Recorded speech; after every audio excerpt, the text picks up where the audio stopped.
Welcome to a couple of Rad Techs podcast where we bring you an inside look at the world of radiology from the unique perspective of a married couple of radiologic technologists. Together, we have years of experience, exactly 30 years in the field, and we are here to demystify the science of medical imaging. Radiology is the unsung hero of the medical field, providing doctors with crucial images and information that help diagnose and treat illnesses. Join us as we explore the latest techniques, technologies, and innovations in radiology and discover the vital role we play in the healthcare industry. So come along for the ride as we share our passion for radiology as a married couple. So today's podcast, we have another patient. I'm just loving this segment, you guys. We have Sheree. And Sheree, I'm going to pronounce your last name, Mahabir. Mahabir, yes. I got it. I've been practicing because I only say Shree whenever I talk to her. I've been knowing Shree for at least 2 years now, and it is so much fun to just see her on her video content. So I'm going to tell you a little bit about Shree. She's going to tell you the rest. She has a company that helps you get visible in front of your ideal client. She's a video coach, social media management. She has a team of people that help you do all of this, you guys. So this is Next Level Consulting CEO Shree Mahabir, and she's going to tell us more about her company. And she's also going to tell us about her radiology experience because that's what we're here to talk about. But we also want to get to know her and what she can do for our audience. So Shree, welcome and tell us more about Next Level Consulting. Thank you so much, Chaundria, for having me on. And thank you to the listeners who are listening to this podcast. It's going to be a lot of fun. So what my team and I do is we help entrepreneurs take care of the back end of what it takes to run a podcast and a live streaming show.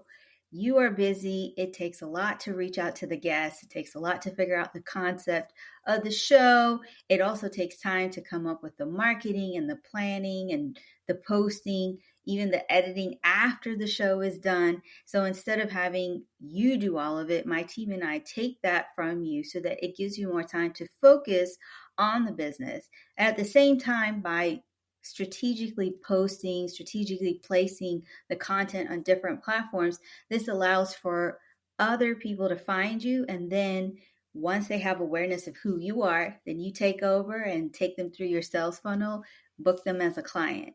And then also I have a group coaching program where I teach entrepreneurs, if they're not ready to have it done for you, they want it done with you. So they want to be coached how to set up a live streaming show, how to come up with the podcast, how to do the editing, how to set up the stage, basically your background, your setting. You don't have to have everything. You can just use what you have. I actually did a post about that where I just showed my original setup, which were boxes and a plastic cart, and I made it work.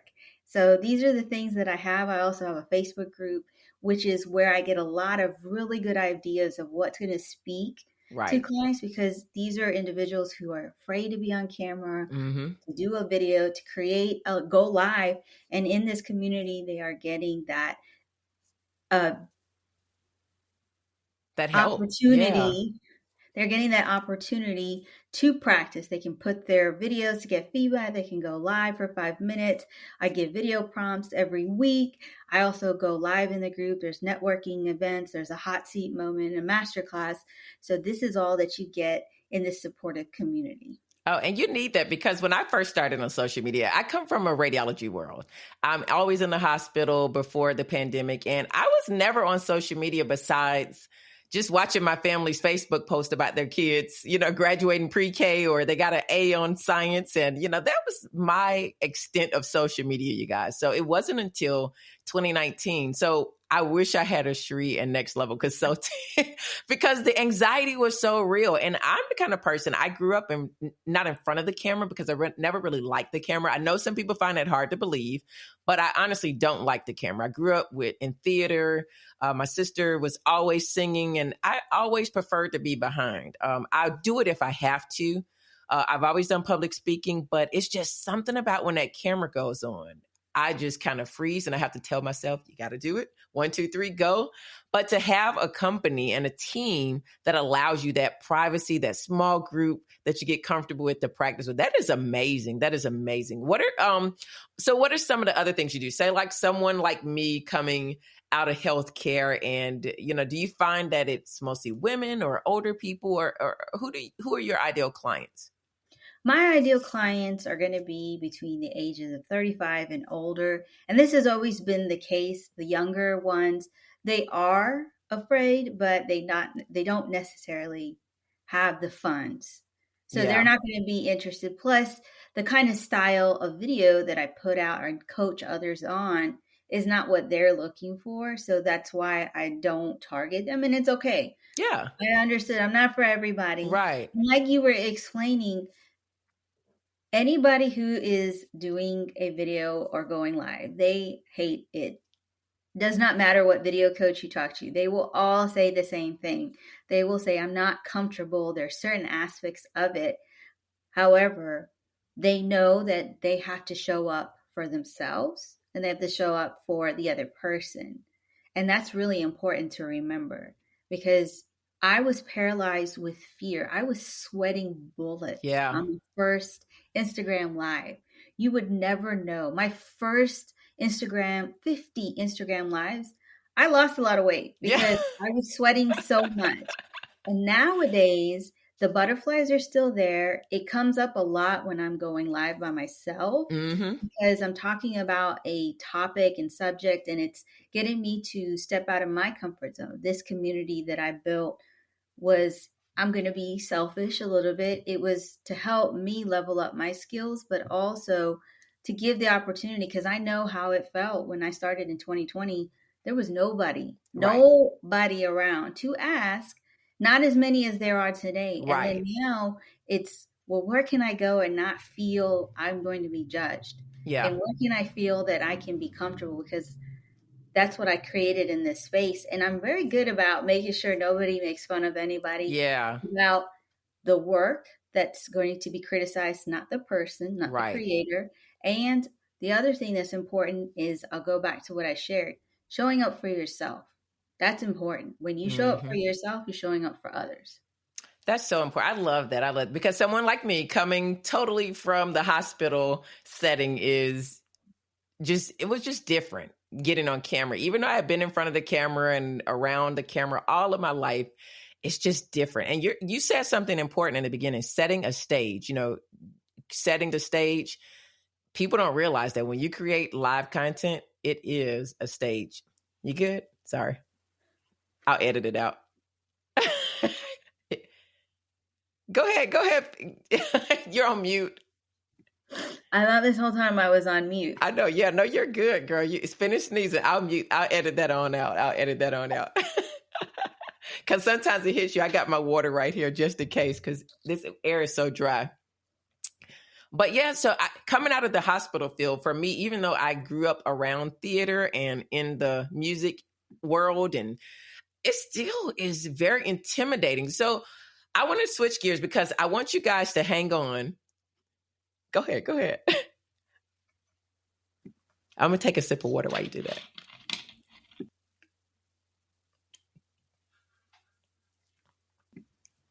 Okay.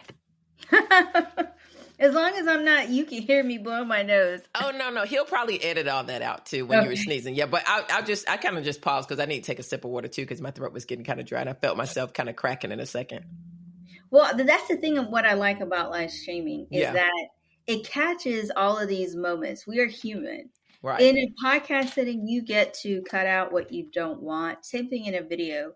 But in a live setting, this is what scares people the most. Is that what if I sneeze, or what if I get a dry mouth? And something that you and I are probably noticing, especially anybody who's talks a lot or does a lot of videos, you'll notice that your throat gets dry faster than it did when you first started. And this is like something even deeper where you have to learn, like, what are the foods that you're eating? Mm-hmm. Are you staying hydrated enough? And what you can do to prevent that. Because our voice is so powerful, and we don't realize that even though we're not singing or we're not doing that, we are still talking on a daily basis when we create that video, when we create that podcast, when we go live. I go live, it used to be 4 times, now it's 3 times a Mm-hmm. week. But still, I'm still putting out some sort of content that even Right. when I'm talking, I'm like, oh my God, I'm about to I have a dry throat. Or if you live in a pollen-filled state like I do, where where the rain sometimes makes it worse, and it's like it's all over your eyelashes, all in your throat, you're breathing it in, so you can taste it. So yeah. So I want to transition over to your MRI experience. So if you guys don't know what MRI is, you've probably seen it on TV and it looks like this big tunnel that scares everybody and it just swallows you whole. But that is not the real MRI. I've done MRI for about almost 20 years now. I love it. It is just one of the modalities I do. But each time someone comes, whether they're coming to get a CAT scan from you or MRI, they always think dreaded MRI. So I would love to know, what was your experience with getting an MRI? Kind of walk us through, what you had to get done. What was your expectation of it, and what was the reality?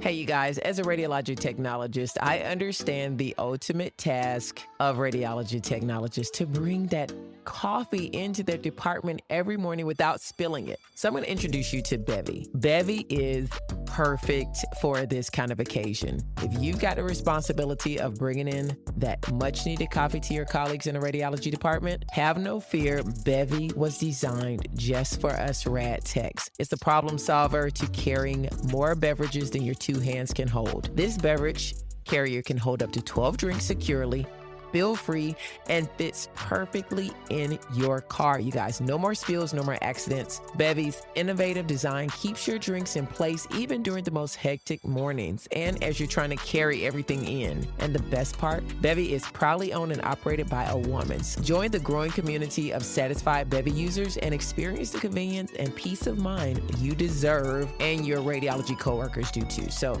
don't let spills slow you down. Get your Bevy drink holder today. Keep your coffee and drink secure before they get to the radiology department. Get 20% off too. Use my code RADTEX20. So the MRI was due to something that happened in December, which is a car accident. And so the whole experience was, okay, I'm here because of something that happened. So I want to make sure that I'm not in any kind of injury that is going to be something that lasts forever, because in the initial, it wasn't, you couldn't really see. Right. So it was really about how do you feel and what is the therapy. And now, when I went to the actual MRI appointment, I did some research and understood you're going to be in this confined unit for a certain period of time. So you really have to understand and be calm, patient, and your mind plays a big role in it. And one of the things that I do no matter where I go is I always make friends. Right. I always say I'm going to make a friend. So that would be something that anybody first figure out, how are you going to calm yourself down when you're in there, and remember that's going to be for, it could be up to 45 minutes, maybe a few hours that you're going to be there. So take the time to find some exercises to help you. And then the other thing is, if you sleep, if you fall asleep, but if you move, they're going to have to redo it again. Yeah. And then make a friend with the radio, the person that's taking the scan. And I'm going to say something wrong because I was going to be a radio technologist, but I could be wrong when I say Yeah, that. very close. Radiologic technologist, but it's an MRI technologist, but you're good. But this individual is a person. They have just the same thing. They're just doing their job. So talk to them, ask them questions. You can just build rapport, and it makes it fun because then they are more willing to be explaining things to you. Also, I always find a way to make them laugh. So I find small little things that, and this is just to who I am, and Right. I will say something kind, I will say something funny, and it makes it really lighthearted. Yeah. So that's what happened. I had actually 2 sessions. One was 45 minutes, another one was like 3 hours. Oh, So I had wow. several.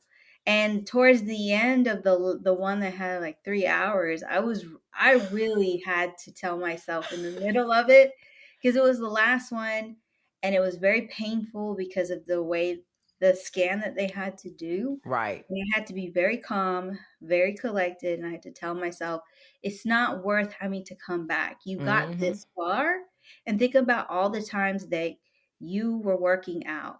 You were in the middle of a hard time in life, a storm in your life.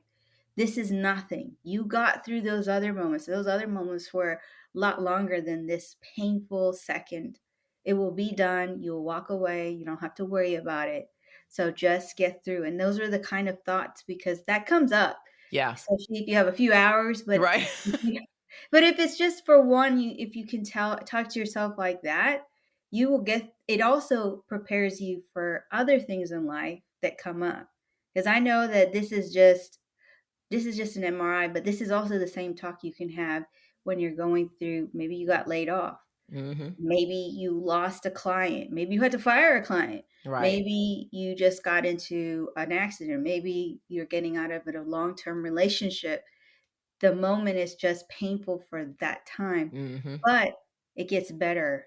You'll be able to get up and be like, what did I learn from this? What did I gain? And in the one with the 3 hours, because I made a friend, Right. he actually allowed in between, he just talked to me and we talked for like 20 minutes. Mm-hmm. Wow.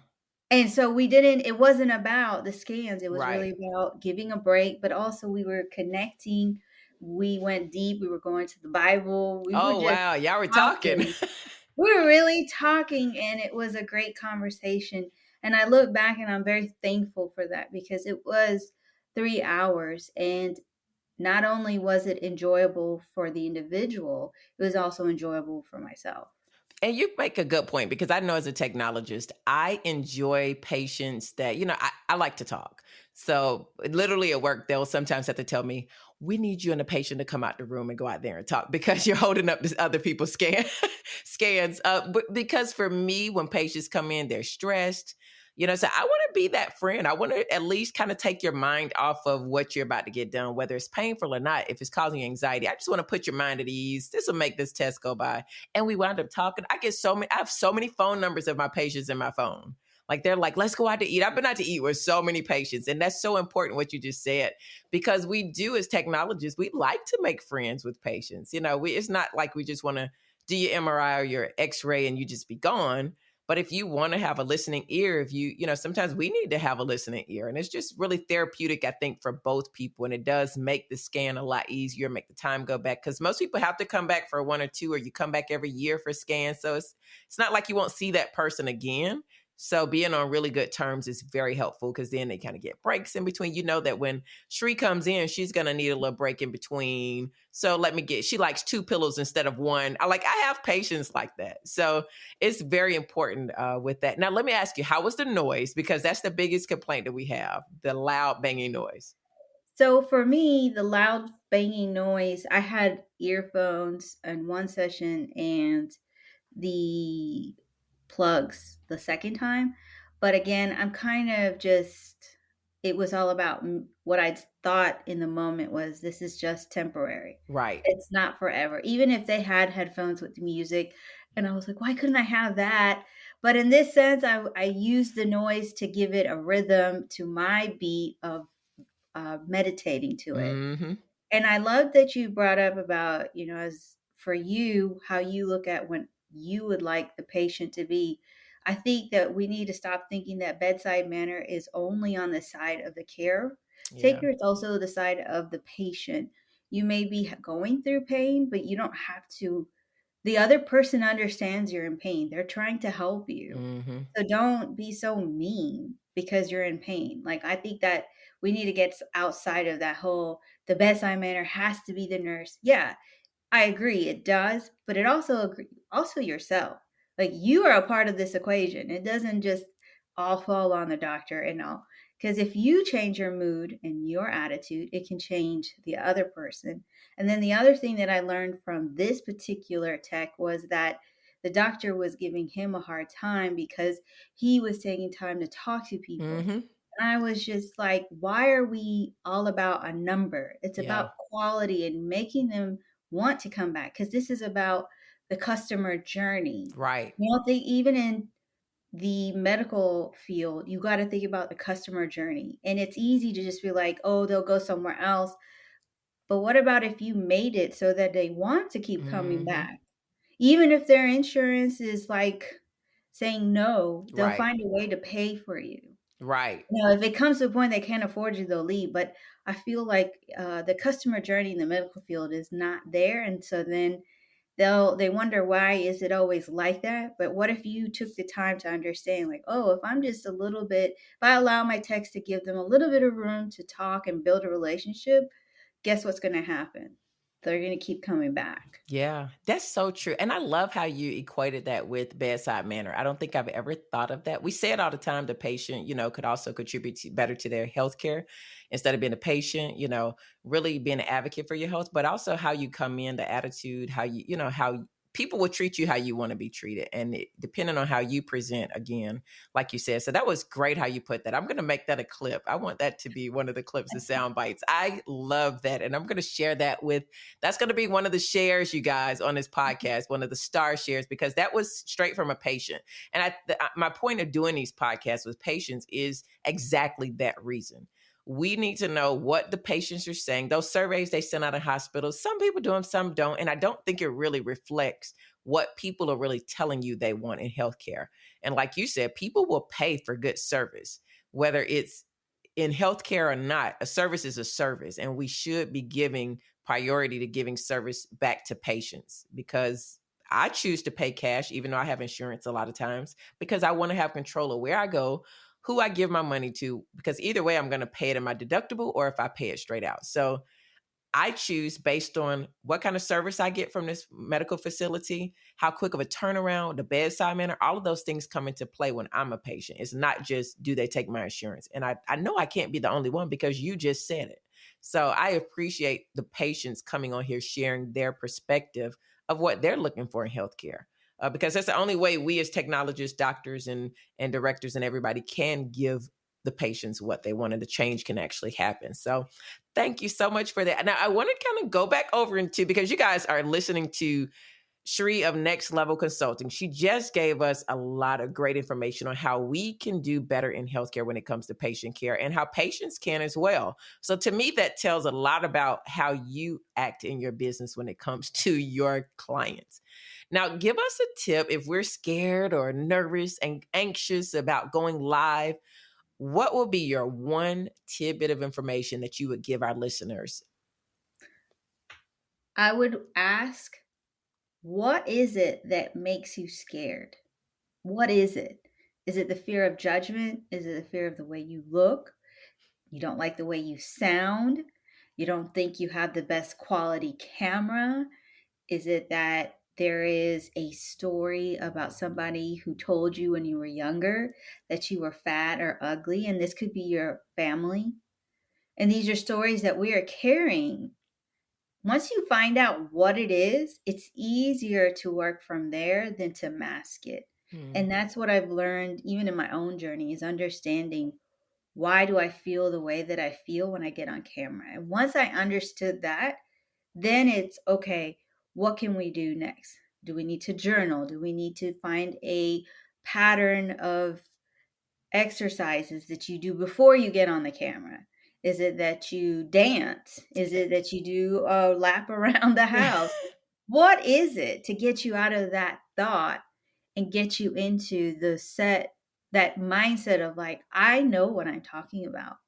Every time that I share something, people line up Mm, because you know what you're talking about. You right, have the experience, you have the lessons, and you have the knowledge. Like, because you didn't just learn it, you right. applied it, and then you had a lesson. And now you can say, well, don't do this, do this. For example, I've gone live over 300 times, yet technology will fail you in some way. It does not matter what platform you use, True, true, true. but it does not mean that you're a bad host or Right. you're a bad live streamer. It just is what it is. And some people get caught up and get flustered and stressed. It's not about you. It's just the technology. Yeah. That's it.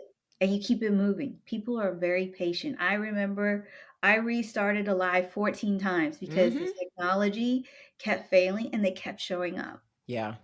Yeah. What would you say when it comes to consistency? Because I find that in life, no matter what it is, but especially with social media and your content, consistency is important for several ways. I have my opinion. I would love to know, what 3 reasons would you say consistency is important as a video coach? Consistency is first is your system is working for you because now you've placed certain things to help you to continue to do that activity, whether it's going live, posting videos, doing a podcast. There are certain systems you set up in place to help you, whether it's automated, some of it's automated, some of it is that you have an outsourced team helping you. It could be simply just journaling. That's the first one. Then the second one is the visibility. Now you can have good visibility and bad visibility. Good Hmm. visibility is because you just keep showing up, producing content that speaks to your ideal audience, your ideal client. They will be watching you for years sometimes and then just out of the blue say, "We want to work with you." Yeah. But then there's the bad visibility, and bad visibility is the visibility that you didn't expect. So this is that video where you were talking about maybe your journey in your marriage, or you did a dancing video and it all of a sudden has like 10 million views, but it doesn't necessarily mean that it will convert Right. because it's the videos that actually have a lower view that convert higher. But there are times you might put out a piece of content that will go viral, and it's because you said something or shared something that is on point Right. to what you do. So that's the good visibility. And then the third one, consistency also means that you learn. You know that from your first video or live is not going to be like your 100th. Right.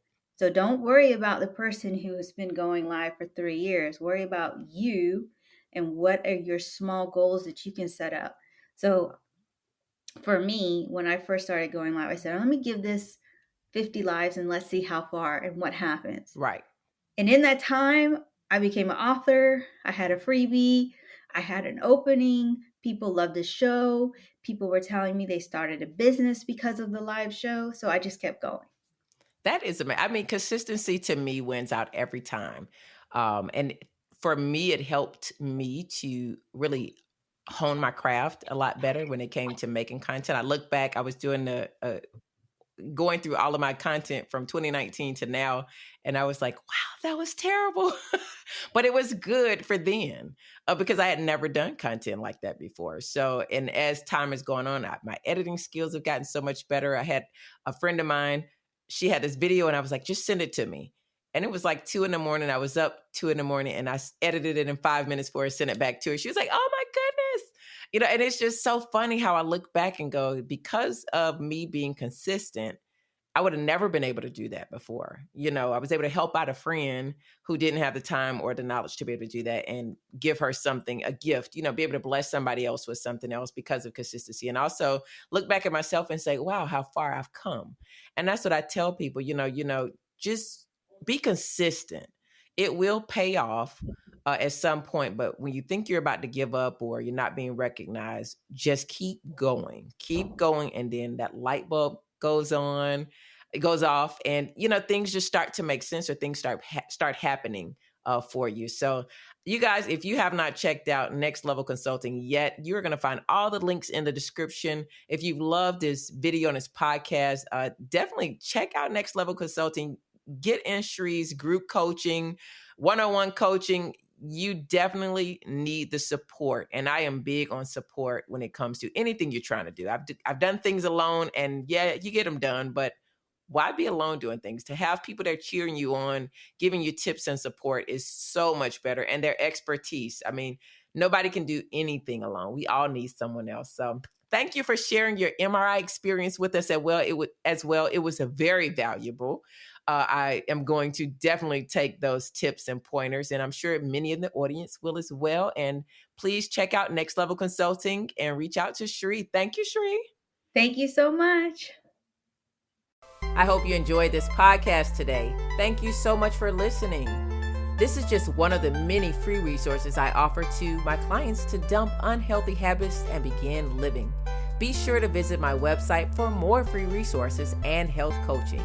Again, thank you for listening. Be sure to subscribe, leave a review, and share this podcast with others so they can join the Let's Chit Chat podcast.